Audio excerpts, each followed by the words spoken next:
안녕하십니까. 온라인으로 이렇게 많이 접속을 해 있으실 텐데요. 예, 새로운 세션을 또 담당하게 돼서 조금 떨리기도 하고 기대도 됩니다. 저는 이번 세션의 모더레이터를 맡은 주식회사 플래너리의 이날이라고 합니다. 반갑습니다. 이번 세션은 방금 소개해 주신 것처럼 코로나19라고 하는 전혀 예기치 못했던 그런 상황과 사태 속에서 교육이라고 하는 영역이 정말 큰 영향을 받고 있는데요. 그중에서도 특히 이른바 성인 교육이라고 하는 영역에서 일어나고 있는 변화에 대해서 이 시장을 리딩하고 있는 여러 대표님들을 모시고 말씀을 들어보려 합니다. 지금 대표님 네 분을 제가 모셔놨는데요. 먼저 각자 자기소개를 좀 부탁을 드리고 싶습니다. 먼저 제 바로 옆에 계신 김미 대표님부터 부탁드리겠습니다. 네, 안녕하세요. 저는 이제 온디맨드 모바일 회화 플랫폼 튜터링 운영하고 있는 김미희입니다. 오늘 초대해 주셔서 감사합니다. 네, 안녕하세요. 저는 패스트캠퍼스 실무교육 회사인 패스트캠퍼스 대표를 맡고 있는 이강민이라고 합니다. 잘 부탁드립니다. 안녕하세요. 저희는 온라인 코딩 교육 스타트업 코드잇의 대표를 맡고 있는 이은수입니다. 잘 부탁드립니다. 안녕하세요. 휴넷 저영탁입니다. 저희 회사는 기업 교육, 특히 이러닝, 에듀테크 쪽 계속 하고 있고요. 네, 잘 부탁드리겠습니다. 그 대표님들께서 이따가 그 뭐랄까 중요한 이야기를 할 때 좀 하실 수 있는 말씀을 많이 이렇게 쟁여두고 계셔서 일단 인사는 빠르게 하고 지나가셨습니다. 저도 조금 소개를 드린다면 저는 헤이조이스라고 하는 여자들의 커리어 문제 해결 플랫폼을 창업을 해서 운영을 하고 있습니다. 예, 저희가 딱히 성인 교육의 영역인지는 잘 모르겠으나 일하는 여성의 역량 강화, 그다음에 커리어 문제 해결에 집중하고 있기 때문에 아마 이 자리에 초대를 해주신 게 아닌가 싶습니다.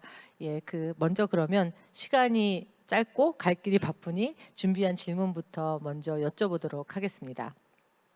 모두에 말씀드린 것처럼 코로나19라고 하는 이슈가 정말 전 세계에 던진 충격파는 대단했고요. 그 중심에 역시 너무나 많은 영향을 받은 것이 교육이란 영역이죠. 언뜻 생각하면 학교가 워낙 큰 이슈가 있었기 때문에 그에 대해서 많이 더 집중을 하셨을 거라 생각합니다만 실은 이 영향은 단지 어린이, 유학생들 교육에만 어떤 문제의식을 던진 건 아닌 것 같습니다. 일자리의 문제, 일하는 방식의 변화 같은 것들이 굉장히 큰 화두로 대두가 됐고요.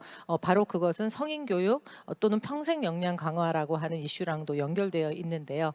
예, 바로 그런 측면에서 그 네 분 대표님들께 이 코로나19라고 하는 상황이 각각의 비즈니스에 어떤 영향을 끼쳤고 어떤 전략의 변화를 가져왔으며 그로 인해 얻으신 레슨 런드는 어떤 것들이 있는지 여쭤보고 싶습니다.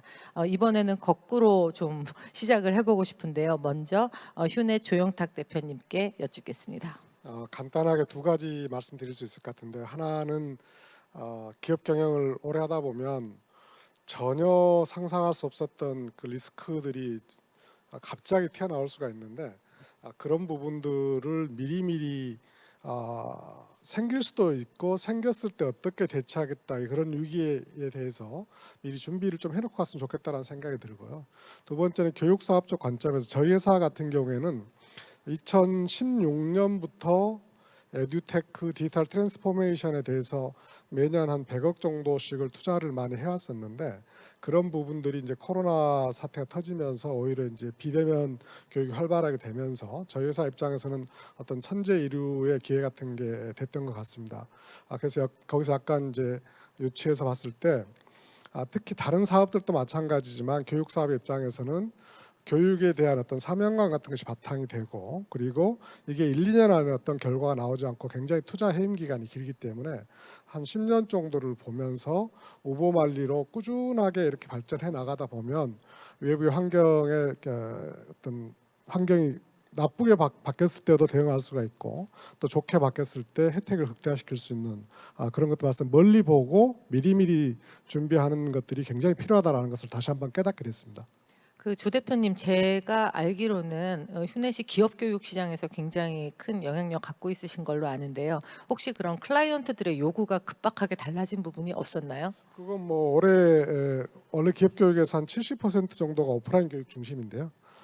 올해 3월부터 이제 거의 오프라인 교육을 못 하게 되면서 이러닝에 대한 요구가 굉장히 많아졌고요. 지금 이런 라이브 클래스 되게 많아지면서 가장 먼저 준비한 저희 회사한테 좀 쏠리는 그런 현상들이 굉장히 많이 나타났고요. 코로나 이후에도 이제 그런 부분들이 계속 될 거다 이렇게 보고 있습니다.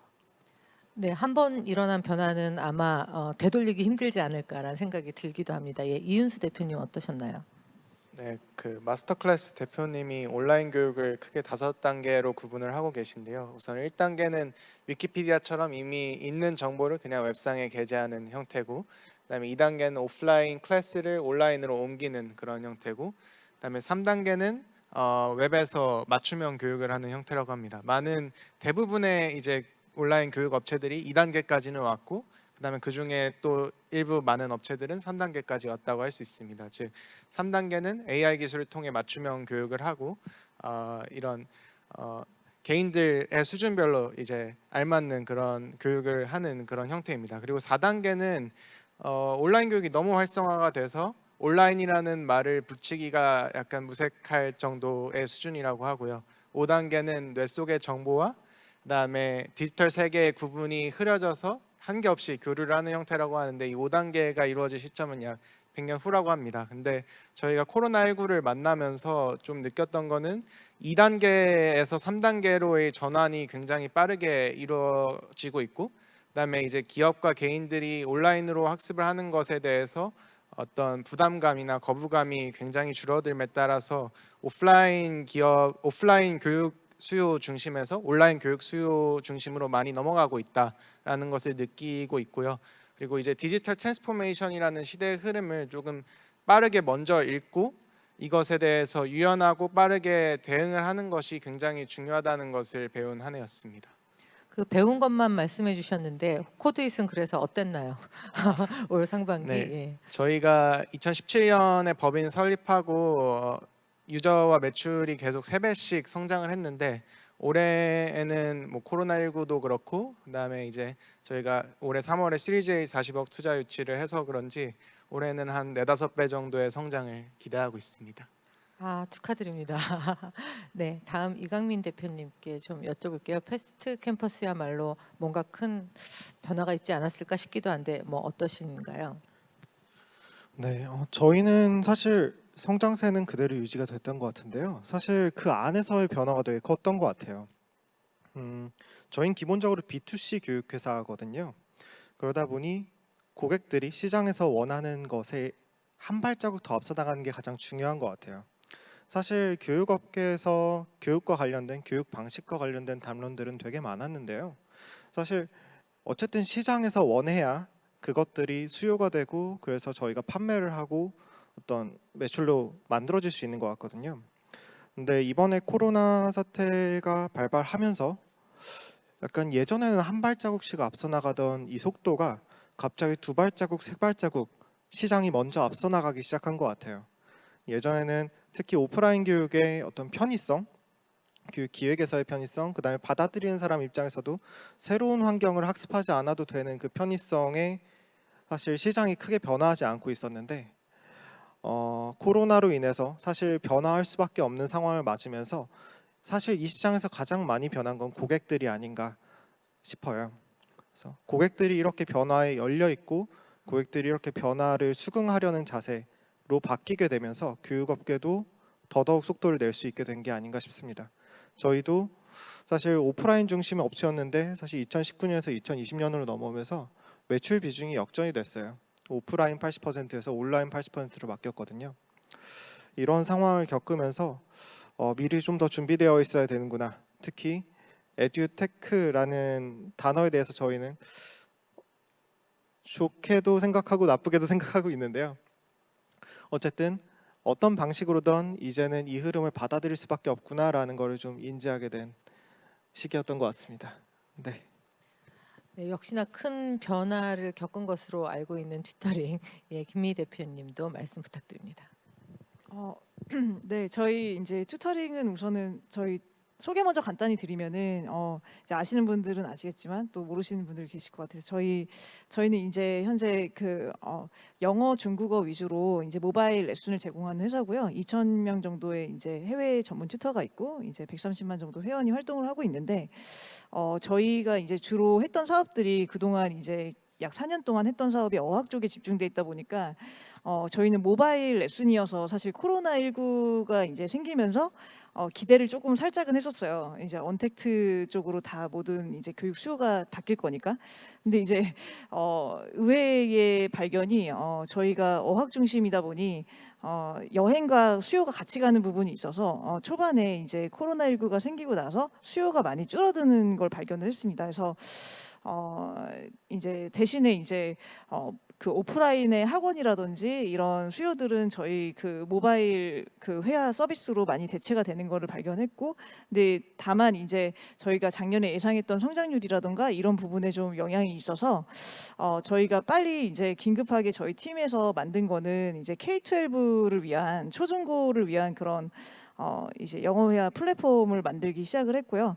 그래서 튜터링 초등이라 그래서 저희는 이제 8월에 이제 그 K-12 타겟으로 확장을 목적으로 이제 런칭을 했는데 그거를 이제 개발하면서 느낀 게 확실히 이제 코로나19가 교육 전체 시장에 지각 변동을 일으켰는데 특히 이제 오프라인 교육 산업이 교육 사업이 라이브 경험을 중심으로 많이 온라인으로 이동하겠다라는 걸 많이 느꼈어요. 저희가 런칭을 하면서 사실 처음에 되게 걱정이 많았거든요. 왜냐면은 기존의 K-12 시장이 저희 특히 국내 사교육 시장 같은 경우에는 학원이라든지 뭐 그룹과의 뭐 공부방 굉장히 많은 대체 대안들이 있고 학습지를 포함해서 그래서 결코 이동하지 않을 거다라는 생각이 있었는데 학부모들도 이런 라이브 경험을 또 공공 학교를 통해서 강제로 주입되다 보니까 이 교육도 나쁘지 않구나. 이 교육도 좀 해볼 만하다. 대안으로 좀 생각해 볼 만하다라는 그런 경험이 조금 지금 이제 이 K-12 시장에서의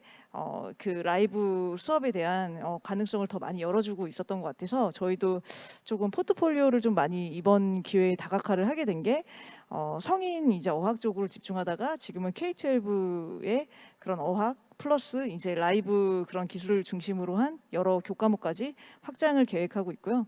그리고 뭐 또 하나는 이제 B2B 쪽 사업의 변화인데 저희가 B2B가 굉장히 작은 규모로 하고 있다가 최근 들어서 특히 올해 정말 코로나가 생기면서 굉장히 많은 이제 기업들의 그런 이제 제안을 좀 받게 됐었는데 보니까 다 원격 교육으로 이제 저희 휴넷의 조 대표님 말씀처럼 원격 교육으로 많이 전환을 하면서 거기서 또 다른 또 에듀테크 회사들의 기회가 또 왔었던 것 같습니다. 저희 역시 그런 부분에서는 조금 수혜를 좀 봤던 것 같고요.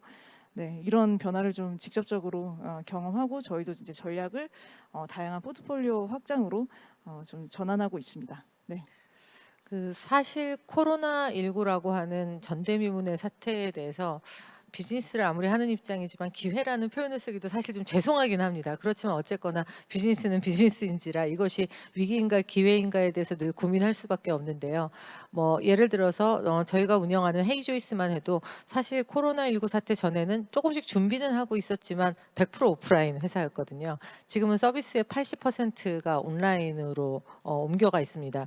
아까 조 대표님 말씀하신 것처럼 그래도 회사 내부에 개발자가 있고 앱이 있었기 때문에 전환이 가능했다는 생각이 들면서 정말 가슴을 쓸어내렸었는데 사업은 운이다 이런 말씀을 그 전에 많이 들었었지만 그런 부분이 조금 작용한 것도 같고요.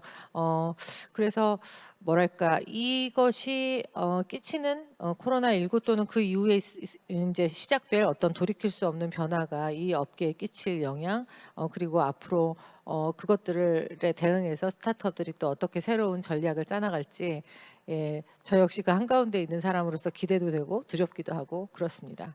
이번에는 두 분께만 좀 따로 질문을 드려보고 싶은데요. 조용탁 대표님 그리고 이강민 대표님께 말씀 좀 여쭙고 싶습니다. 두 회사는 오프라인 비즈니스 경험이 다 있으시고요. 그리고 지금도 일부 하고 있으신 부분이 있는 걸로 알고 있고요. 그리고 늘 뭐 얘기하기를 온라인으로는 역시 교육에는 한계가 있다. 뭐 이런 얘기들도 합니다. 그 조금 전에 이윤수 대표님 말씀 너무 재밌었는데 결국은 내가 온라인 오프라인을 따지지도 않는 그런 상황까지 가는 게 4단계다. 뭐 이런 말씀 주셨잖아요. 그리고 지금 3단계로 빠르게 가고 있다. 이런 말씀 주셨었는데 어떠신가요? 그 온라인 교육에서 주로 매출을 내거나 아니면 큰 기회를 보고는 있으시지만 확실히 그 안에서 고객 경험에 어떤 반응은 있을 것 같아요. 이걸로 좀 충분하지 않은 것 같다. 이거 더 개선됐으면 좋겠다. 이런 요구들과 니즈가 분명히 있을 것 같거든요. 그래서 어떤 그런 온라인으로 충분치 않다라고 하는 것에 대해서 어떤 방식으로 대응하고 있으신지, 뭐 온라인으로 충분하다라고 유저들을 오히려 설득하고 있으신 건지, 예, 아니면 뭔가 온오프라인을 뭔가 연계하는 방법을 찾고 있으신지, 아니면 다른 경험을 주시기 위해 준비하고 있으신지 좀 여쭤보고 싶고요. 이거는 이강민 대표님 먼저 여쭤보겠습니다. 네. 어디서부터 설명을 해야 될까요? 사실 저희 2019년만 해도 오프라인 교육이 한 80% 정도 차지하고 있었고, 사실 업의 형태 자체가 완전히 변화하는 경험을 한 것 같아요. 오프라인 수업에서 교육에서 사실 교육 프로그램을 만들 때 중요한 점이 뭘까를 생각해 보면 어떤 컨텐츠를 제공할지, 그 다음에 어떻게 하면 이 사람을 끝까지 모티베이션 시킬지, 그 다음에 학습을 어떻게 관리해 줄지 한 3가지 정도가 중요한 포인트인 것 같아요. 그런데 사실 오프라인에서 사업을 할 때면 좋은 강사를 모셔오는 것 하나만으로 이 3가지가 다 해결될 수 있었어요. 그래서 저희는 최대한 많은 경험을 가진 실무진들을 모셔야겠다라는 생각들을 가장 많이 했었고, 그런 방식으로 계속 비즈니스를 성장시켜 왔고요. 근데 이게 온라인이 되니까 완전히 맥락이 바뀝니다. 예전에는 현장에서 강사랑 직접 대면을 하기 때문에 강사를 만나면 좋은 콘텐츠도 전달이 되고, 그다음에 강사님을 보면서 모티베이션도 되고, 그다음에 그분이 한 명 한 명 눈을 마주치고 물어보시면서 학습 관리도 가능했어요. 근데 온라인이 되니까 이 3가지가 다 조각조각 분리되기 시작하는 거죠. 컨텐츠는 컨텐츠대로 영상으로 제공이 돼요. 모티베이션 시킬 방법은 아직까지는 명확한 방법을 업계에서 찾은 것 같진 않아요. 학습 관리도 마찬가지예요. 그러다 보니 예전에는 오프라인에서 풀 패키지로 서비스를 제공받던 고객들이 온라인으로 가니까 그냥 컨텐츠만 제공받게 된 거예요. 그래서 저희도 그냥 영상만 있는 과정, 한 30시간에서 60시간 정도 되는 영상만 있는 과정에 6개월 내에 완주하는 비율이 5% 정도밖에 안 돼요. 그 말은 컨텐츠만 주어졌을 때 그 사람이 끝까지 공부할 만한 어떤 모티베이션과 학습 관리가 없다면 그분이 실제로 그 학습을 통해서 어떤 기술을 습득하기 어렵다는 거죠. 그럼 그분들은 다시 돌아올까요? 아마 쉽지 않을 겁니다. 왜냐하면 내가 이거 공부하려고 결심은 했었는데 실제로 그 결심이 유지되지 않네. 서비스에 실망할 수도 있지만 스스로한테도 실망할 수 있거든요. 그래서 저희는 온라인으로 넘어오면서 계속 고민하게 되는 것이 온라인에서 어떤 방식으로 이 사람을 끝까지 공부할 수 있도록 모티베이팅 할 수 있을까? 어떻게 하면 이 사람이 오프라인에서처럼 뭘 공부할지 헤매지 않고 하나하나 순차적으로 잘 학습해 나갈 수 있도록 관리할 수 있을까? 이런 장치들을 온라인에서 어떻게 구현해야 될까에 대한 고민들을 좀 더 많이 하게 되는 것 같습니다. 실제로도 그런 걸 잘 고민해서 디자인해서 내놓은 과정들이 훨씬 더 성과를 잘 내고 있고요. 근데 이거는 단순히 뭐 한 1, 2년 안에 해결될 수 있는 문제는 아닌 것 같아요. 마치 저희 코로나19 백신을 발견하기까지 최소한 1년 이상 걸리는 이 상황처럼 사실 교육업계에서 온라인에서 학생들을 끝까지 공부시키는 방법을 찾아내기까지는 아마 수많은 시도들이 필요할 거고 거기에는 상당한 기간이 필요할 거라는 생각은 듭니다. 네, 그 정도의 고민과 생각을 좀 갖고 있는 것 같습니다. 네. 뭔가 답을 주실 것 같아서 엄청 귀 기울이고 듣고 있었는데 컨텐츠 외에 그러니까 모티베이션과 학습 관리라고 하는 영역에 있어서는 시도를 여러 가지 하고 있으시지만 아직 답을 찾은 것 같지는 않다라는 말씀을 주셨는데요. 조영탁 대표님 어떠신가요? 휴넷의 경우는? 그러니까 올해 이제 갑자기 오프라인 중심이다가 온라인이 되면서 굉장히 혼란스럽고 그러면서 이제 온라인만 하다 보니까 온라인으로 교육 효과를 다 볼 수 있냐 이런 이슈들이 지금 되고 있는 것 같고요. 사실은 이제 이런 이슈들을 코로나 전에부터 관심 있게 이제 풀었던 것들이 블렌디드 러닝이나 뭐 플립드 러닝 이런 것들을 많이 했었어요. 그래서 예를 들면 교육 효과는 오프라인이 분명히 많은데 오프라인 교육 효과를 보면은 이제 주어진 시간이 딱 정해져 있기 때문에 그 시간 동안에 내용을 설명하는 중심으로 갈 수밖에 없는데 사실은 내용을 강사가 설명하는 걸 들었을 때 학습 효과는 5 정도밖에 안 되고 그 반대로 이렇게 토론하거나 발표하거나 실습해보거나 남을 가리키거나 하는 건 학습 효과가 되게 높은데 주어진 시간이 딱 정해져 있기 때문에 그런데 수강생들은 내용을 모르기 때문에 가장 효과가 떨어지지만 어쩔 수 없이 내용 학습을 하는 게 지금까지 모습이었는데 그걸 이제 플립드 러닝이나 블렌드 러닝에서 사전에 가장 효과성은 낮지만 꼭 배워야 될 것들을 마이크로 러닝이나 이러닝을 통해서 사전에 이제 학습을 하고 어느 정도 알고 오면 현장에서 가장 효과가 높은 실습, 토론, 발표, 뭐 가르치기 뭐 이런 거를 할 수가 있다. 이게 이제 플립드 러닝이고 사실 그런 준비들을 몇 년 전부터 많이 했었어요. 많이 했는데 올해는 코로나 때문에 이것도 못 하게 된 거예요. 플립 러닝도. 그래서 이제 올해는 사실은 아까 온오프라인의 교효과성을 가장 적절하게 할 수 있는 게 플립 러닝인데 준비가 됐었는데 올해는 못 했고 내년부터는 많이 커질 거다. 이제 교육의 가장 대표적인 것은 플립 러닝이 될 거다. 이제 이렇게 저는 생각을 하고 있고요. 지금 조금 전에 이강민 대표도 말씀하셨지만 저는 이제 온라인이 뭐 오프라인을 다 대체할 수 있냐 이런 관점보다는 소위 에듀테크가 가지고 있는 무한한 잠재력을 좀 상상을 좀 많이 해보는 게 필요하다 이런 생각을 해보는데 단순히 오프라인 문제를 해결할 수 있냐가 아니고 에듀테크가 줄 수 있는 그 교육의 잠재력이 어마어마하거든요. 예를 들면 지금 인공지능 강사가 곧 나올 텐데 제가 이제 에듀테크에 관심을 가졌던 게 2016년인데 그때 퓨처 스마트라는 책에 보면 이런 내용이 나오는데요. 앞으로 2030년에 신문 헤드라인에 이런 뉴스가 나올 거다. 뭐냐면 한 명의 아바타 강사가 전 세계 150개국을 상대로 100개국 언어로 동시에 다 강의를 하고 그리고 개인 맞춤형 수준에 다 맞춰주고 그리고 그거를 뭐 한 분야뿐만 아니라 경영학, 뭐 음악, 미술, 법학, 공학 다 가르칠 수 있는 그래서 100개국 언어로 실시간 질문이 오면 다 답변해 줄 수 있는 이런 세상이 와서 그 한 명의 강사가 70%의 전 세계 교육 시장을 장악할 것이다라고 얘기를 하고 있는데 그거는 이제 한 명의 로봇 인공지능 강사가 개인 맞춤형 교육을 해줄 수 있다라는 어떤 그 에듀테크 한 방향만 얘기하는 거거든요. 심지어 이제 에듀테크 발달하면서 일과 어떤 삶과 학습의 경계가 무너지는 것도 많이 있을 수가 있습니다. 예를 들면 예측 학습이라는 개념이 나오는데요. 한 회사에서 기계가 이제 그 직원이 뭐 보고서를 쓰거나 사내 채팅을 하거나 혹은 뭐 유튜브 같은 걸 보는 걸 보면서 이 사람이 3개월 이내에 어떤 사내 폭력 행위에 연루될 가능성이 한 80%다.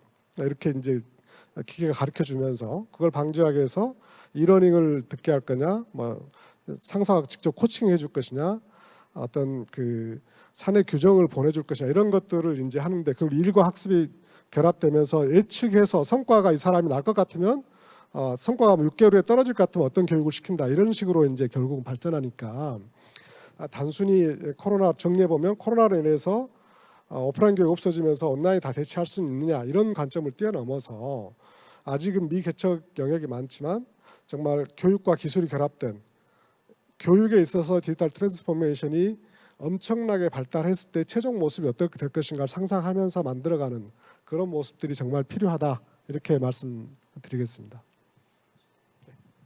네, 그 갈 길이 멀다라는 생각이 드는 한편 결국은 미래의 어떤 흐름, 그러니까 미래를 향한 어떤 흐름은 분명히 저희가 다 감지하고 있고 그 결과에 대해서도 상상은 할 수 있다.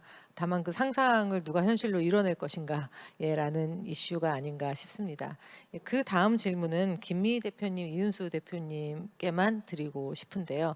지금 각각 그 어학교육, 그 다음에 코딩이라고 하는 어떻게 보면 한 울물, 예, 한 영역을 이렇게 보고 쭉 사업을 하고 있으신데요. 그렇다면 이런 비즈니스는 어떻게 확장이 되거나 또는 깊어질 수 있을까라는 질문이 있을 수 있겠습니다.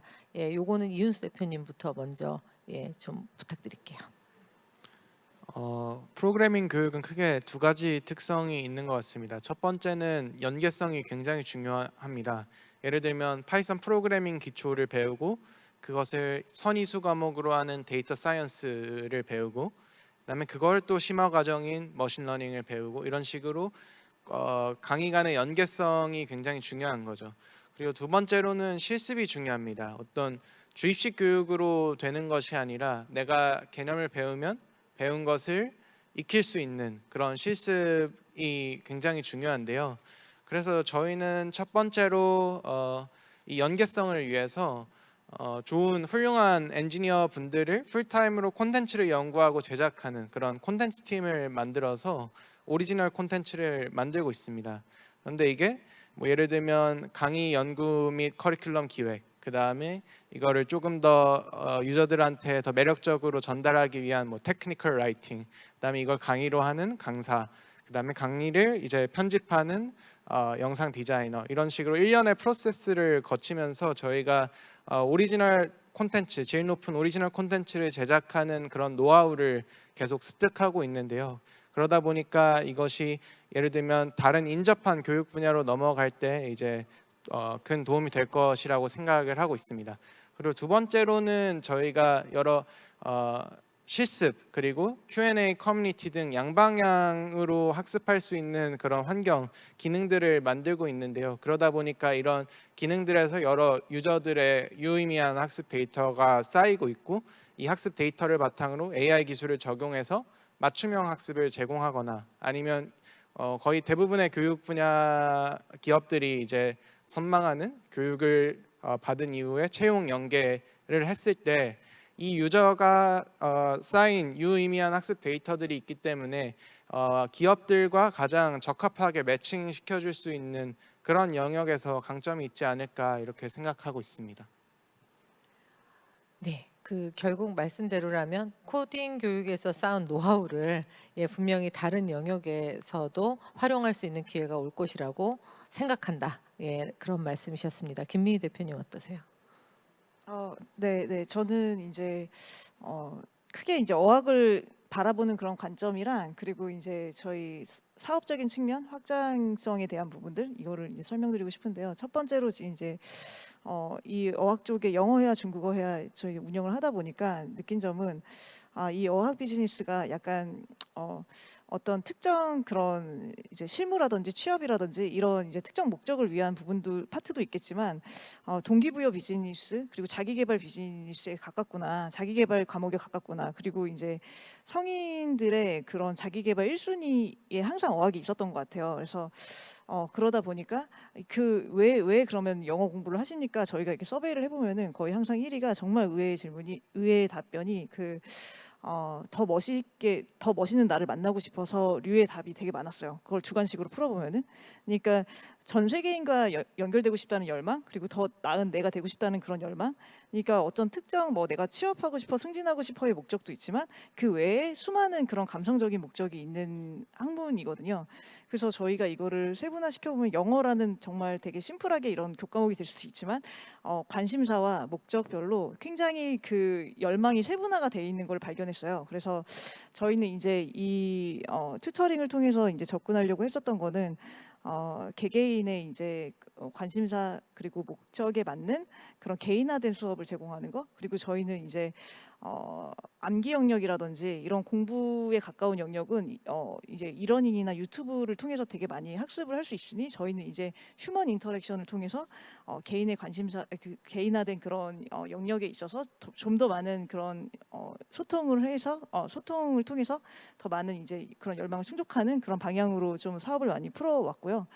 그런데 좀 약간 다른 이제 다른 서브젝트와는 그런 차별화된 특징이 있는 것 같고, 그리고 사업 확장 측면에서는 저희가 사실 사업 확장 부분에서는 그 전문 튜터들을 중심으로 사업을 확장을 하고 있기 때문에 조금 더 용이한 측면이 있는 것 같아요. 우선은 이제 해외 쪽으로도 결국은 저희는 그 영어 중국어 회화가 이제 전문 네이티브 강사들이기 때문에 그 로컬 마케팅을 통해서 이제 해외 확장 부분에선 좀 용이했었고, 특히 이번에 K-12 이제 시장에 확장하는 데 있어서도 기존에 이제 전문 튜터들이 주니어의 그런 강습 경험이 있는, 그리고 주니어 타겟을 전문으로 하는 그런 콘텐츠를 보유한 강사들 풀이 꽤 있었어요. 그래서 그런 부분에서 굉장히 확장성에서도 용이하지 않았나 이렇게 보고 있습니다. 네.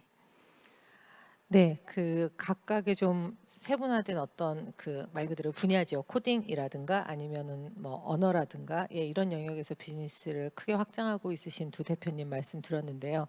뭐 저희 말씀도 조금 드리자면 헤이조이스 같은 곳은 어떤 영역이 아니라 시장을 보는 회사입니다. 예를 들어 저희는 일하는 여성 또는 일을 하고 싶어하는 여성, 일로 자기 실현을 하고 싶어하는 여성이 고객인데 이렇게 많은 기업들이 다양한 방식으로 문제를 풀고 있는 가운데 저희도 계속 인터랙션, 실습, 대화 이런 것들이 교육에 끼치는 영향에 대해서 굉장히 고민을 많이 했고, 그렇다 보니까 콩글리시 같습니다만 그런 용어를 하나 만들었습니다. 코어 러닝. 예, 함께 배운다. 예, 그런 말을 만들었고, 그리고 저희가 발견한 또 하나는 가리키면서 가장 많이 는다라는 거였어요. 결국은 학습을 시키면서 본인이 학습을 하게 되는 것인데요. 그리고 또 하나 발견한 시장의 페인 포인트 중에 하나가 굉장히 좋은 교육에 접속이 되려면 뭐 온라인을 통해서 뭐 그런 기회를 얻을 수도 있고요. 또 이렇게 뭔가 조금 특정한 니즈를 갖고 있는 시장 같은 경우에는 평소 오프라인에서는 진짜 만나기 힘든 사람들과 1대1로 대화하거나 학습하고 싶은 욕구가 분명히 있다는 거, 이런 것들도 발견을 하게 됐죠. 그래서 저희 같은 경우는 조금 다르게 연결을 통해서 이 문제를 풀고 싶은, 그러니까 학습을 제공할 수도 있으면서 역시 성장하고 싶어하는 사람과 그런 어떤 앞서가고 있는 분들의 역량이나 지식이나 정보를 가져오고 싶은 분들이 어떻게 하면 잘 연결될까에 결국 집중을 하는 형태로 지금 문제를 풀어가고 있습니다. 예, 그렇다 보니까 뭐 여성 전문 여성과 아니 여성 전문가 연결을 통한 커리어 문제 해결 플랫폼, 이런 식으로 이제 방향을 잡고 아마 새해에는 그런 방식으로 비즈니스를 펼치게 될 텐데요. 지금 네 분 대표님들 말씀 듣고 또 저희 비즈니스에 대해서 반추를 해보니 진짜 어마어마한 격변의 시대라는 생각이 들고, 내년 이맘때쯤도 올해처럼 이렇게 3배 성장했습니다, 5배 성장했습니다, 이렇게 말씀 나누면서 뵐 수 있으면 정말 좋겠다는 생각도 언뜻 드네요. 예, 이번에는 네 분 모든 분들께 예, 같은 질문 하나 드리겠습니다. 지금 금방 말씀 쭉 해주신 것과도 연관이 되어 있는데요. 꼭 코비드 때문이라고만은 할 수는 없겠죠. 거기 인공지능이라고 하는 굉장히 큰 어떤 거대한 흐름이 있고요.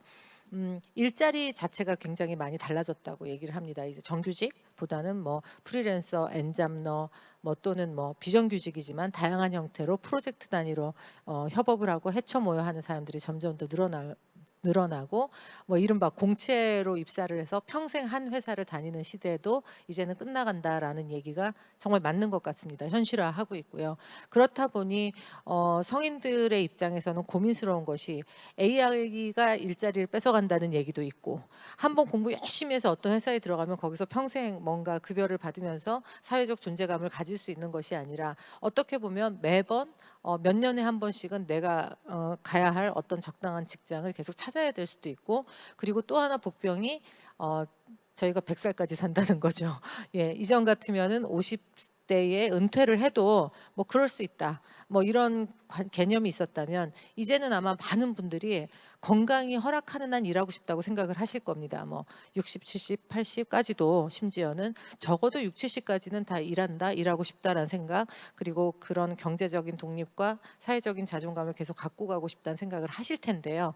그런 어떤 일자리 시장의 변화와 우리가 하고 있는 이런 어떤 평생교육, 성인교육 영역은 굉장히 밀접한 관련이 있잖아요.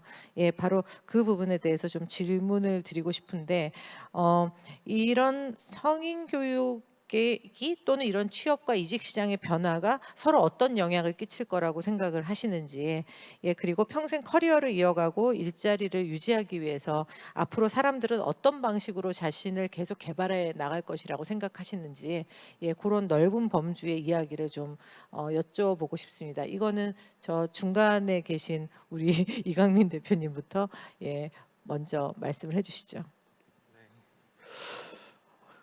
사실 얘기를 할 만한 포인트들이 워낙 많이 있어서 뭘 얘기해야 될까 하는 생각이 드는데요. 전 그래도 그 와중에서 좀 가장 중요하게 얘기해야 될 부분이라고 생각하는 건 학력과 취업 간의 연관관계인 것 같아요. 예를 들어서 보통 우리는 좋은 학교로 나오면 좋은 회사에 들어갈 수 있다라고 생각을 합니다. 회사에서도 좋은 학교를 나오면 좋은 인재라고 생각을 하죠. 근데 여기에서 저희가 하고 있는 가정은 결국 좋은 학교를 졸업했다라기보다는 입학했다는 게 되게 중요한 거죠. 어떤 수능 혹은 1학년 초등학교 1학년부터 고3 때까지의 그 긴 학습의 레이스에서 승리한 사람들이라면 직장에서도 승리할 거야라는 일종의 가정, 추정을 바탕으로 좋은 학력을 가진 사람들을 뽑는 것 같아요. 그런데 이거는 저도 일견 납득할 수 있는 추정인 것 같아요. 왜냐하면 지금까지는 이 사람이 이 직업에 필요한 역량을 잘 갖추고 있는지 측정할 방법들이 정말 없었어요. 네. 그러다 보니 그냥 의존할 수 있는 객관적인 데이터가 학력밖에 없었던 거죠. 그런데 최근 들어서 이 사람이 이 일을 정말 잘 하나를 확인할 수 있는 방법들이 테크의 발달로 점점 더 많아지고 있어요. 예를 들어서 프로그래밍이라든지 프로그래밍 같은 경우 이젠 GitHub 같은 데 자기 소스 레포지터리 있으니까 여기 보여주면은 내가 얼마나 코딩을 잘하는지 그냥 보여줄 수 있어요. 비헨스 같은 곳에 내 포트폴리오를 올려놓으면 디자이너 입장에서는 내가 얼마나 디자인 잘하는지 보여줄 수 있어요. 이제는 점점 더 기술의 발전으로 내 실력을 단순하게 내 학력으로 추정하게 만들지 않고 있는 그대로 보여줄 수 있는 시대가 점점 오고 있다고 생각합니다. 사실 이 흐름이 어떤 회사들 입장에서도 되게 좋은 흐름이겠죠. 단순히 예전에는 어떤 채용이 좋은 채용인지 예측하기 어려우니까 학력에만 의존할 수밖에 없었는데 이제는 실제로 눈에 보이는 직업 역량을 바탕으로 추정할 수 있게 되는 것 같아요. 네. 이 과정에서 교육이 해야 될 일은 무엇인가? 결국 실력을 바로바로 올려줄 수 있는 교육으로 귀결돼야 되는 것 아닌가? 전 이런 생각들을 좀 많이 하게 되는 것 같고요. 그래서 대학 교육의 해체 이런 것들도 사실 좀 다른 각도에서 바라보게 되는 것 같아요. 이제는 그 학교에 들어갔다는 걸로 가치를 밸류에이드를 할 수 있는 게 아니라 그 학교를 졸업했을 때 그가 뭘 가지고 졸업하느냐를 가지고 대학이 얼마나 가치 있는가에 대해서 스스로 증명해야 되는 때가 오고 있다고 생각합니다.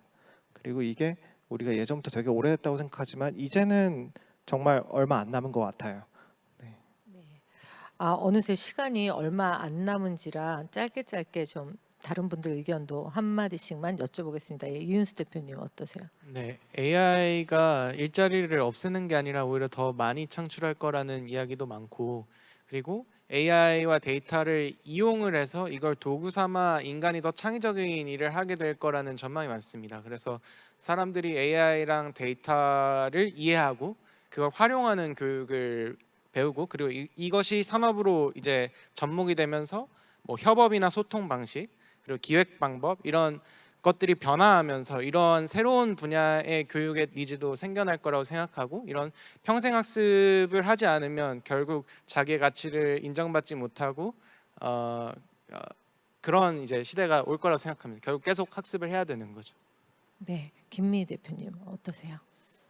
네. 저는 이제 또 어학적인 측면에서 또 말씀드릴 수 있을 것 같은데요. 일본에서 지난 2년 동안 은퇴자분들의 어학연수 비용이, 그러니까 어학에 쓰는 그런 지출 비용이 13배가 늘었다 그래요. 그래서 저는 정말 되게 의외의 통계였는데, 그 사람들이 영어를 정말 잘해가지고 글로벌 회사에 취업해야지라고 이걸 쓴 건 아닌 것 같아요. 그래서 그 이면에 살펴보면은 결국은 이제 이게 평생 학습의 시장, 평생 교육의 그런 시대로 돌입이 되면서 그 평생 교육을 바라보는 사람들의 시선이 교육이라는, 예전에 우리 초중고등학교 때 되게 열심히 이제 빡세게 공부해야 되는 그런 교육이 아니라 취미 내지는 자기 개발 내지는 자기의 열망을 이제 그걸 풀어낼 수 있는 그런 관점으로 바라보고 있지 않을까? 저는 이렇게 많이 해석을 하고 있어요. 그래서 저희 서비스나 여러 가지 부분에서도 시니어층 그리고 여러 그 연령층에 대한 욕구를 어떻게 해결해 줄 수 있을까의 관점으로 많이 보고 있습니다. 예. 네, 마지막으로 예, 조 대표님 말씀 부탁드립니다. 짧게 그 호모사피엔스 쓴 유발 하라리 교수가 전 세계 모든 성인들은 90세까지 평생 학습을 해야 하는 시대가 열렸다라고 생각하는 이 말씀하셨는데 그게 이제 두 가지 이유 때문에 하나는 이제 인간 수명이 늘어나고 두 번째는 환경이 급격하게 변화. 최근에 이제 AI로 더 변하니까 정말 100살까지 끊임없이 평생 학습을 해야 되는 시장이 그런 세상이 열렸다고 보고 있고 그래서 가장 중요한 거는 끊임없이 배워야 된다는 그런 그 성장 마인드셋, 그로스 마인드셋으로 무장하는 게 가장 중요한 게 아닌가 이렇게 말씀드리겠습니다.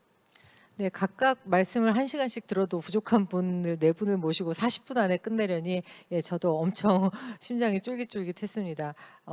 아쉬운 부분들은 또 다른 기회에서 채울 수 있지 않을까 기대를 하고요. 오늘 함께해 주신 여러분들 정말 감사합니다. 다음 세션 또 계속 즐겨주시죠.